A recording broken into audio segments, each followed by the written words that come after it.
Florida gubernatorial candidate Byron Donalds joins me now. Congressman, is the establishment now at war with the socialists? Maybe. We'll see. But the truth is that the Democrat Party has been playing footsie with these socialists for a very long time. They've been actually working with them to build support to win campaigns. And now all of a sudden, they realize that socialism is soundly rejected by the voters of America, and they're trying to reverse course. And people need to also remember, the Democrat establishment is radical. It's the same establishment that opened our borders, created the highest inflation that America has seen in almost 50 years. They were destroying foreign policy left and right. This is the same Democrat establishment that had to abandon our ambassador residences across the globe. I mean, it's terrible policy from the Democratic left. And now they're mad at the socialists. Well, let's just be very clear. Whether it's the DSA or the Democrat establishment, they're both incredibly radical and have terrible policies that have actually made life significantly harder for the American people. And that's why they were rejected 2 years ago, and that's why they'll be rejected again this November. The Senate Homeland Security Committee voted to hold Dr. Anthony Fauci in contempt of Congress, as you know. He pleaded the fifth more than 100 times in the COVID hearing. 3 state attorneys general have also subpoenaed Fauci. They're investigating his handling of the pandemic. Got all of that. Congressman, big picture now. Do you want to see Fauci go to prison?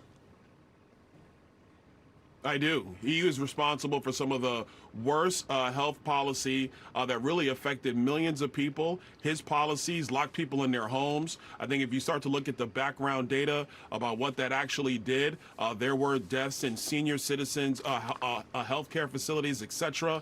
And also you look at the impact of what's happening with this mRNA vaccine. Many issues there. A lot of people have been harmed by that vaccine. The data's starting to come out now.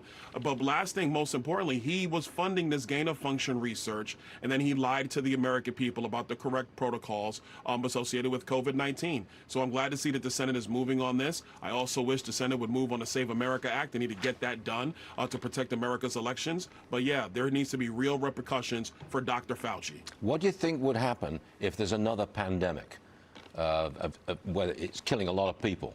Well, how would we react, bearing in mind what we did 4 or 5 years ago? Listen, the number one thing is you have to actually look at the real data and follow the science.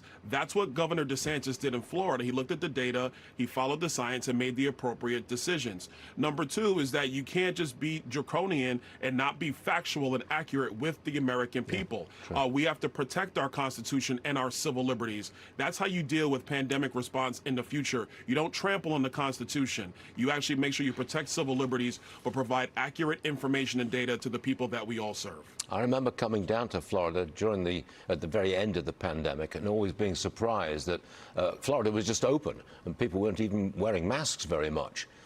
You were the first state to be really free during COVID. Do you feel vindicated? Listen, I think we are vindicated. Obviously, Governor DeSantis has been vindicated in that. And let's just be very clear. When you look at the real information, don't get caught up in political hype, political dogma, whatever the press wants to push. Look at the information and make the appropriate decision.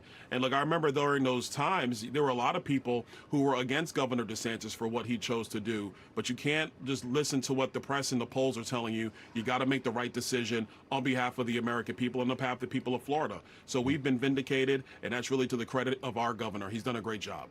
Congressman Byron Donalds, thank you very much for joining us, and we hope you have a great weekend, sir.